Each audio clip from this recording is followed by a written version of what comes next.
นะทุกคนวิถีชีวิตของคนชนบทเนาะ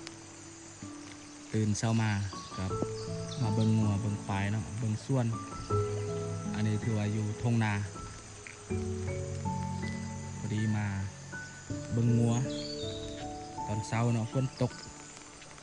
เย็นสบายนะมื้อนี้ฝนตกตั้งแต่เมื่อคืนก็เมื่อคืนนี่ถือว่าตกแห้งอยู่เลยเนาะฝนกับถือว่าเป็นวิถีชีวิตของพ่อแม่ประชาชนอยู่ทางเขตบ้านเนาะ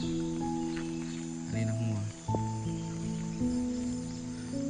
ทางเทิงคุณจะเป็นส่วนยางพาราเนาะเพราะว่าผู้คนอยู่เขตนี้นิยมปลูกยางพาราเนาะ